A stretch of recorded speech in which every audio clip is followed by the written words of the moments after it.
Welcome to the Luxe Leap podcast. My name is Reland Logan, and we chat about women consultants making bold moves, big wins, and the secrets to extraordinary branding. So I have a question. What if the biggest thing standing between you and your business dreams was your mindset? Nicole Long is here to help you shift that.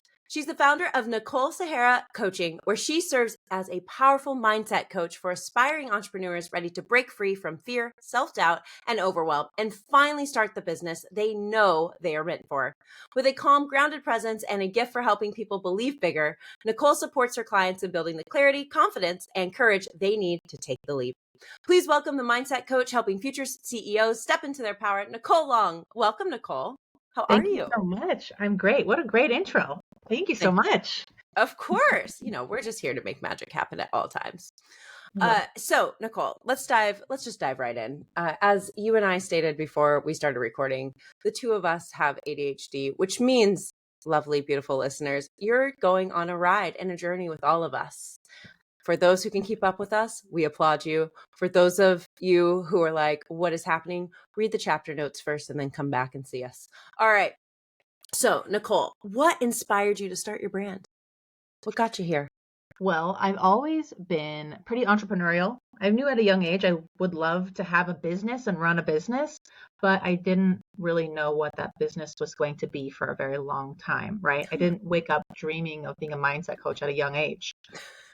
But as I started exploring, hey, what do I really want to do? What lights me up? What excites me? I realized, hey, I'm not the only one in this boat that knows I want to start a business, but doesn't really know where to start or what my big idea is. And so that is really how Nicole Sahara Coaching was born, was this desire to help other women find what lights them up and conquer the limiting beliefs holding them back to help them pursue their big thing, whatever that is. That's absolutely incredible. And I mean, let's be real here. All of these journeys don't come without bends in the river, so to speak. What was the most pivotal moment in this journey that really defined where you are today? So I think obviously I had to do a lot of work on my own limiting beliefs at the beginning. What I hope to do for my clients is shorten that journey so that they can get there a lot faster than I did. But I had a lot of success initially. And so, I thought, oh yeah, this is easy. I got this, smooth sailing, meant to be. And then about a year in, it really started to slow down. And I really had to question myself and say, is it, what's wrong? Or kind of that self-doubt started to creep in a little bit. So I really had to, again, that mindset work, it's never just a one-time thing. You continually have to go revisit it. I had to take a step back and think, assess, what do I need to change in my business to continue this momentum that I had from the beginning? And I made some tweaks to the business and this year that have just made it easier for me, easier for my clients, and get that momentum back. And when you say tweaks, like what kind of tweaks were they? Like just dive in, because somebody might need to make them. Well, my last name is Long, so you don't have to encourage me to just keep talking, right? So those tweaks were really shifting to a little bit more go at your own pace model. So I shifted to an online model instead of teaching and coaching live, because the challenge with group coaching when you're doing that is, well, if somebody didn't do their, homework or the stuff from the week before, and so they haven't moved on to the next module, well, they're really dependent on each other, right? So if I'm trying to move forward and some of the group hasn't gotten there, I was just kind of feeling some friction in that. So I said, hey, why don't I do all the teaching as online modules that they can consume at their own pace? And then I'll coach live weekly based on whatever comes up for them as they're going through these modules, right? Because some people are going to struggle with one thing. Some people are going to struggle with another thing. And I've been a part of group coaching where even when I'm not the one being coached, you hear somebody else get coached and you're like, oh my goodness, I needed that. I didn't even know to ask about that. Exactly. Right. And so that was a shift I made. It also just allowed for me to scale more effectively because, it doesn't matter how many people are going through those modules. They can come on, get coaching for what they need coaching on, and really get more value that way, because I'm not trying to cram all this into 10 weeks if they really need, 4 months to get through Yeah. it. No, that's really good to know. And then, but actually on that note, being able to attend coaching calls, what does that look like for you? If the course itself is 10 weeks long, just because you said the number 10, and somebody does need 4 months, what does the coming to the coaching calls look like? Is that an additional cost, or does that just are they there for life? Great What's it question. like? So my current program is called MBA, which stands for Mindset, Business Clarity, and Action. And I do believe mindset is the foundation that you need to build your business on because, I mean, look, you can start a business without having your mind right, but it's going to be a lot more painful, right? It's gonna hurt. So my MBA program, when I say MBA, Mindset, Business Clarity, Action, that they get access for 6 months. So you get to come get coached weekly for 6 months, and you get access to all the modules. You get access to a community of women that are supporting each other. So it's not a lifetime because I do think the procrastinators in the world, which most of these people that are my clients tend to be, because if they weren't, they would have already started their business. Mm-hmm. They need, myself included, some sort of timeline. Like, look, you get 6 months. If you want to get the most value out of this, fit it into your schedule over the next 6 months. You can't just Yeah. continue it indefinitely. And I have found myself, when I take programs, if there is some sort of deadline like that, I'll make sure to get it done. Whereas when it is lifetime access, it's so easy to just say, oh, later, later, later, later. And now 5 years have gone by and you haven't done any of your modules. And it just collects into the metaphorical, like Google Garage. Yes, exactly. It's a place when you go visit it. It's a whole place. Right? Hoarding is not just physical. Nope. There's a lot of digital hoarding going around in this Yes. world. It is wild. We're not going to talk about how many tabs I have open right now. I feel I may be seen. guilty. Like tabs and windows. Actually, I'm not gonna count the amount of tabs because that's not fair to anybody. There is 1, 2, 3, 4, 5, 6, 7 just windows open, and then tabs within tabs. There's Somebody was probably like, you can group those. And I tried it for a little bit and I was like, I actually like seeing all of them because it's sort of like, okay, I'm going to get back to that and then this. And, it works for me. There's a method to the madness and I don't expect anyone else to understand it. well, that's very fair. I do group some of mine, but I only group it for like big things I know I always come back to. So, and then what I do is if something isn't grouped, those are the ones I know I can eventually close. Oh, that's good. That's, And then one day it I'll needs to like get in a get bored. bucket. It needs to go. Yep. And then I'll just delete them. But that is such a wild, like little thing that I do. And when I do like podcasts, for example, I will pull the podcasting tab out and I will like pull out Riverside and then I'll like put down all the other windows.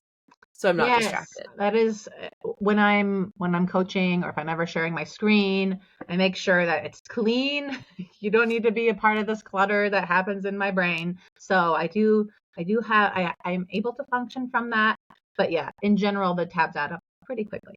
I mean, I think that, when you have a brain that works very similar to ours, where you have lots of tabs open, like, and in life you have a lot of tabs open, I get that not many people can bounce from idea to idea as fast as we do. But it is in a weird way really nice. Like, did anybody ever tell you should do like the Pomodoro technique where like you time yourself for like 20 minutes and work on something and then switch? Yes. Did that ever work for you? No. Yeah, exactly. I mean, Exactly. I still am willing to give it a try again. It's been a while, but I mean, it's so funny actually. If anything, my brain almost freezes up when I'm like faced with, hey, you just need to do this one thing. And if you try to force it, that's not to say that you can't get in the zone. There are Yeah. times that I get in the zone and I can work on a task uninterrupted. But if I'm trying to force that, it's really hard for me to do. I agree. It's really, really hard. And then on the flip side, to your point, I will get so in the zone, I won't go to bed until 6 in the morning because I want the thing done. And then I will just do it. I actually just did it with a YouTube video and getting feedback on it was actually kind of hard for the sole fact that I was like, well, I mean, I spent all that time editing that video. Like I recorded it, 10 p.m., put on makeup, which for me is like a actual chore, recorded the whole thing, then took it, uploaded it, and started editing it with all this B-roll that I had. And I was like, oh, wow. Like the hyperfixation piece of it is one piece like people don't talk about a lot. I agree, right? You get in the zone and then that's all that you want to do. There's also productive procrastination though, where you think, oh, I'm in the zone on this thing, but I had set out to do this other thing, right? And I so just we said talk that in about the other podcast, like the one that will most likely be right before yours. I was like, productive procrastination is a whole thing. It's a whole thing. Oh, it is. I mean, that is something that I have to continually revisit. In my coaching program, we touch on Shirzad Shamin's Positive Intelligence book and practice, and he talks about saboteurs, right? So those Mm-hmm. are parts of your subconscious that everybody has. There's your judge, there's your hypervigilant, there's your avoider, and the Mm-hmm. avoider saboteur is kind of where you see procrastination come in.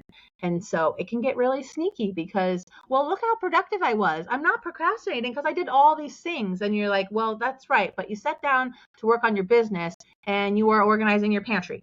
So that's great that your pantry's organized, but that is not what you set out to do. So we do talk about that in my program of, how do you honor your time to do what you set out to do instead of, just kind of going off the rails, right? And so we talk about how showing up for yourself is so important.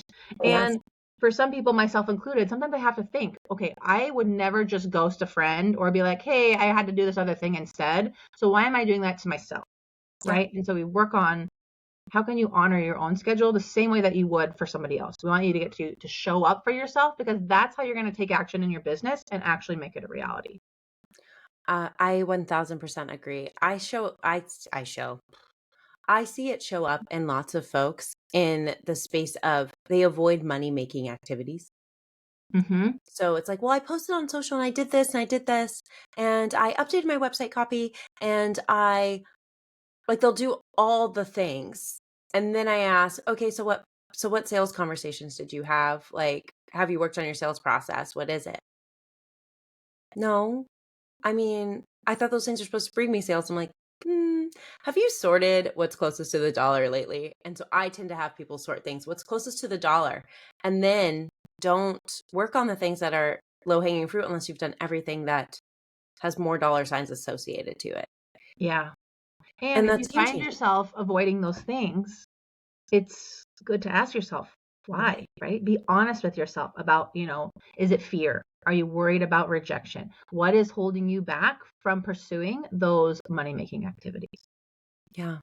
And I think the concept of having a fear of success is really big in women. They don't really fear failure. Like they all know they're competent and they're really great at what they do. But the idea that they're successful is going to take them away from something is one of those fears that I see show up a lot. Yes, that's huge. And it's because it's sort of sneaky, it's not like you're going to walk in saying, oh, I'm afraid of success, right? Mm-hmm. At face value, you'd say, no, of course not. I want to be successful. But then you look at your actions and are those aligned with that? And when they're not, and you start to kind of unpack those layers, that's when you start to see, okay, am I afraid this is going to take away from time with my family? Am I afraid that I'm going to have to work 80 hours a week, right? What is that taking away from? And then you can start to actually address that and move forward instead of kind of, like you said, staying in that busy Yeah. pool that's not actually helping you. Yeah. And swimming in circles too. Like you're not even like doing laps. Like you're just spinning in circles and treading water in a 3-foot pool. Oh, I love that. Yeah. Just stand up and walk to what you need to get done. Thanks everybody. There's your PSA for the day. Which it's so wild. So let's look forward in a imaginary place of all of Nicole's success. What are your long-term goals for expanding your impact? So obviously, I want to help as many women as possible create the business of their dreams, right? Not be chained to corporate. It's fine if you want to stay in corporate. And I think that looks different for everybody as far as how long they want to do both. I'm not one that's going to tell you to quit your day job while you build your business. There are some people that they want to go all in, they want to do that. Some people are more risk averse. They want that steady paycheck. They want those benefits, maternity leave. Hello. Nothing wrong with that. But sorry, I could go down a whole rabbit hole about that. Anyways, maternity leave, right? That's a good reason to stay in corporate for a little bit, right? But okay, back to the point. So I want to help as many women find that freedom to love what they're doing every day, right? To not just be a slave to the corporate world, right? That serves its purpose, but to know that that's not what you have to do. That's number one. Number two, in my future, I want to incorporate retreats of some kind because I love collaborating with other women. And so they would be guests, to add additional value at this retreat. And then third would be, so I've done MBA for entrepreneurs on a one-on-one level before because, just kind of test it out. Obviously, the business clarity piece is going to look different if you haven't started a business versus if you're already doing a business. But I do want to eventually offer that to entrepreneurs on a group level as well. And that would be separate from the new business owners because they're going to have different challenges. But that is something that I do want to focus on more in the future. And I think that has some overlap, Reland, with your clients who need some help with mindset as well. And just, that they're already in business and they're stuck, right? And so I want to help entrepreneurs as well, not just women that haven't started a business. But you'll see a recurring theme. I am really passionate about supporting women. Not that men aren't great, but my business really is focused on empowering and supporting other women in business. I mean, men are fine. They think they have it all figured out. Not all of them, but a lot of them don't realize that they need help. They may not realize it, but also they all have so many resources. Yeah. Like they have enough resources, and the unspoken resource of people just naturally assume they can do it.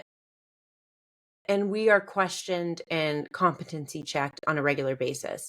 And so we are safer in spaces with each other to a certain degree to be able to face the situations with the men in the world who may question if we're capable.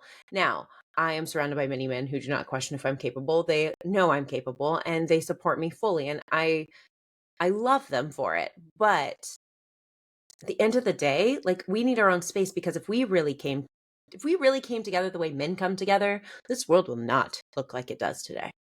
Oh my goodness. We're not going to go into politics here, but I will just say in general, look, they're less qualified and more confident. And that alone, those two things they're dangerous. They're being more successful. And so I want women to realize they're so much more qualified than they think they are and help them have that confidence to know, look, you can start this business and you can kill it. The only difference between you and the guy that did it is he had more confidence. Yeah. He went into it so fearless and so just of course I can do it. And that is a very different energy. And I mean, I will take it to a global politics standpoint. How many countries are primarily ran by men historically? And how many wars, how many places where schools are not where they should be, people are still in poverty to a high level. If women were running the world, one, we would all need time to dismantle all of that. That takes a lot of time. And then two, what would happen once society was actually thriving? I hope that we can live to see it happen. Yeah. I hope I would like to feel like my child can go to school safely. Yeah, right. I hope that more than anything that we get to see it in our lifetime. We will for sure see a woman leader. I think it's only a matter of time. I know, it's how much of a disaster does it have to be before everybody will just be like, you know what, we need a woman to come in here and clean up this mess. And why are we going to let it get? Hopefully not much worse. No, we're not speaking that over us. It will not be much worse, everybody, okay? Just gonna pray this is as bad as it gets. All right. But, it's gonna We have to fight for it. And it starts with us having groups, like you said, like the groups of women that you help, the women that I help to get their voices out there. Those are the things that it's going to take collectively to start to make change happen. And we're watching people want change in real time. And that's definitely something that we should all keep our eye on, and not, even when it feels like it's so exhausting, keep pushing forward, because the change has to take place. Absolutely. And it will. It is taking place in real time. And we just have to remember that that's a thing. Yes. And you're right. I'm all about mindset and positive thinking and manifesting. So we're making it happen. We're making it happen. One person at a time, right? I think we forget sometimes that, your impact starts with one person, then two people, then three people. You don't go to impacting millions of people from zero. It's a process. You mean it doesn't just go like this? I mean, I know there's a few influencers that pulled that off, but I have not quite figured that out yet. So I'm going to continue one woman at a time, trying to make a positive impact. And you will. And you do. It's going to be incredible. It's going to be incredible. So, on the note of making all this impact and getting 1 million women into your orbit, how will your marketing strategy adapt to support that brand growth?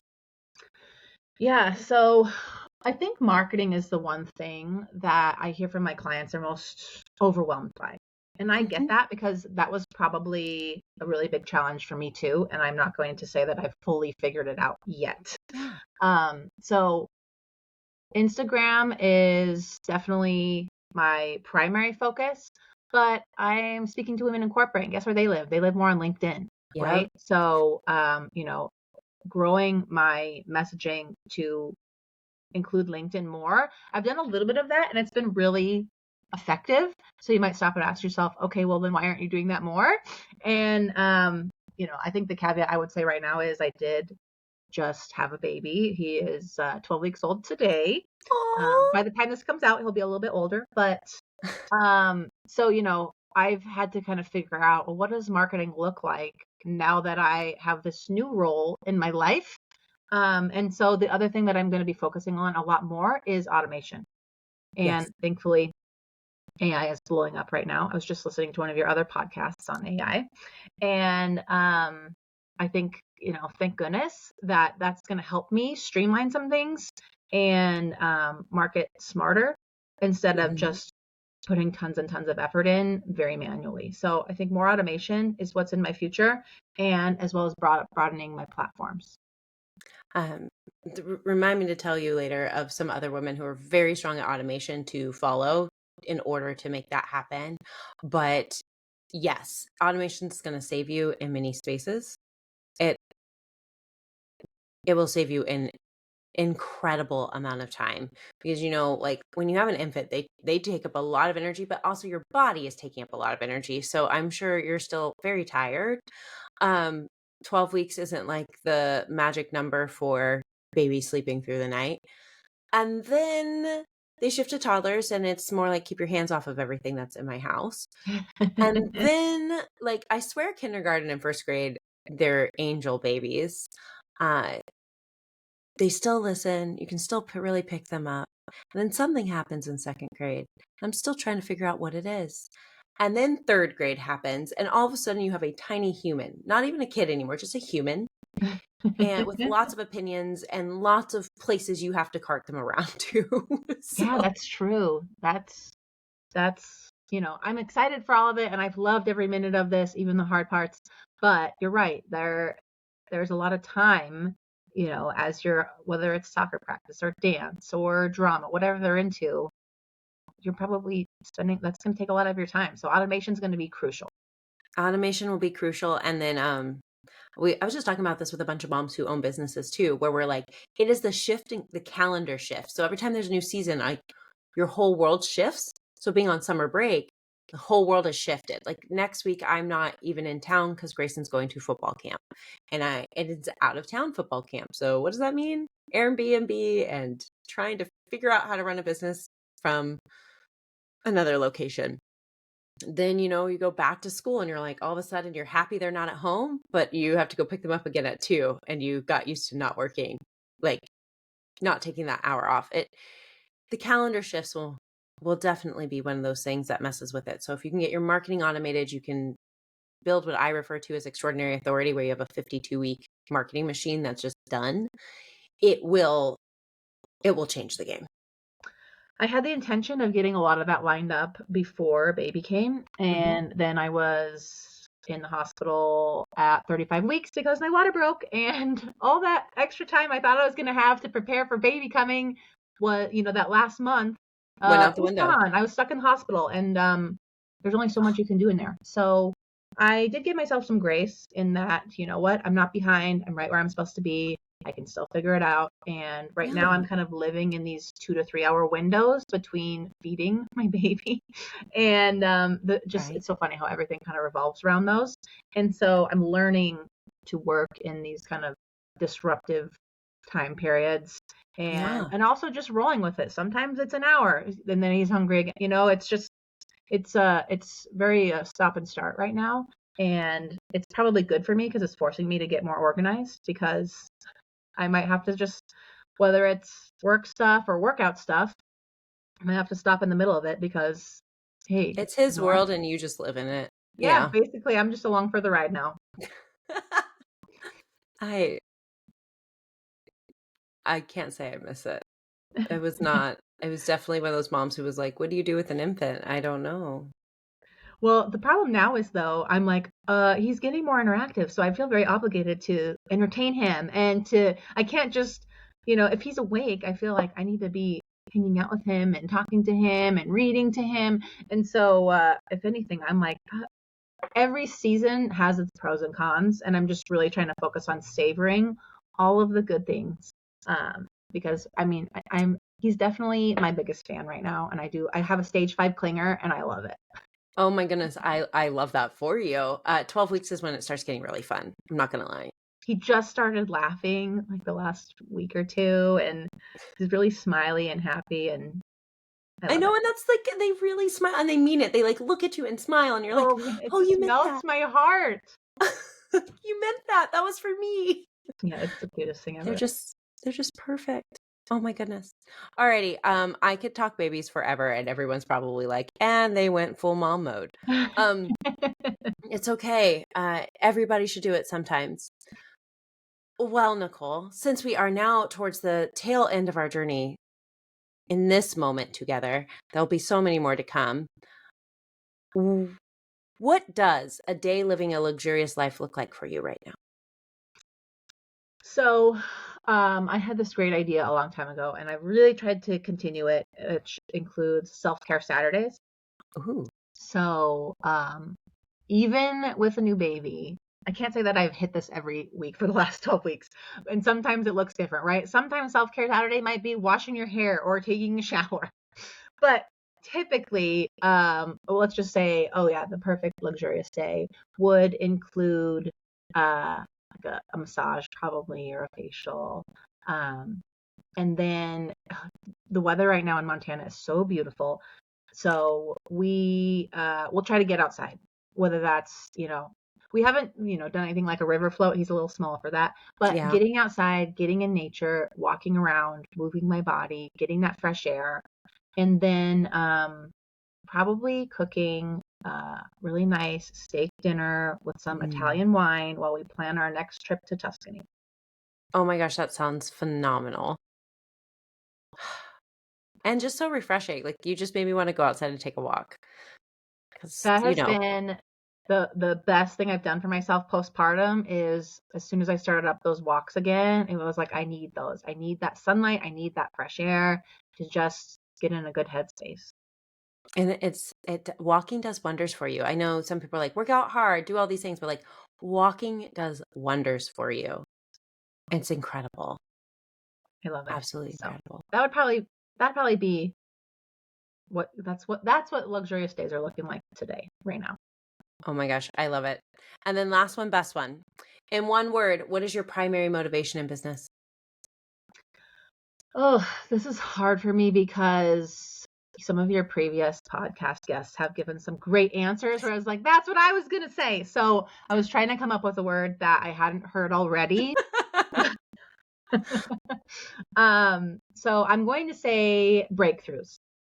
And maybe someone has said that, but not one that I've run across yet. And so my business logo is actually a symbol from a Viking rune. I have it tattooed on me. The tattoo came before the business. I didn't tattoo my business logo on myself. I've actually had somebody tattoo the logo I made for them on themselves though. Oh my So gosh, I I love totally that. get it. So I did it the other way around. I already had this tattoo, and that's kind of how it became my logo. And this symbol is called Degas, and it means breakthrough or transformation. And but we'll stick with breakthrough because I know someone else did transformation, and it was super great. So breakthrough, and really, it's inspiring a change in your way of thinking so radical. There is no going back to the old way of thinking, and that's really what I want to do for women is kind of like take the veil off. And once you've seen your actual potential and what you're capable of, you can't go back to those limiting beliefs that you had before because you've had that breakthrough. That's so incredible. And I love it. I think it's true. Like we have to make breakthroughs in order to crash through those glass ceilings and be able to take that next level on this lovely journey called entrepreneurship and get to that next big leap. So breakthroughs is a great word, and nobody has said it on the ones that haven't been posted yet. I appreciate that. You were the first one. Okay. So Nicole, how can everybody reach you? So there are a few ways to get in touch with me. And if you don't know Sahara like the desert, get used to it because that's my middle name. And so NicoleSahara.com would be one way you can find me, or Instagram, Nicole Sahara. I don't think there's as many Nicole Longs on LinkedIn, so you might be able to find me that way. But generally, I am the only Nicole Sahara that I've run across. So if you find me on Instagram or go to my website. I would love to just, even if you're like, oh, I'm not sure if I need coaching or anything like that, let's just talk. I love talking about business. I love supporting other women. Even if we just shoot the breeze for an hour, I'm all ears. I would love to do that. I'm just proud of I you may for have a editing baby that. nursing under the camera, but I'm there. It's true. Me and her have had that moment together, everyone. You So, can't see him. It's actually really amazing. You would never know unless I told you. He's not oh here my, today though. oh my goodness. I'm obsessed, and there's nothing wrong with momming in the moment, everybody. Nothing at all. So, Nicole, thank you so much. We're so grateful that you're able to spend time with us. For those of you listening who made it to the end, we're very grateful you're here with us as well. And to everybody who has stuck with it from the beginning, you're the best. Couldn't do this without you. So thank you, everybody, for listening to the Luxe Leap. And if you want to connect with her, all of her details will also be in the show notes. So have a wonderful day, and we'll talk to you guys soon. See you next Thursday. Bye.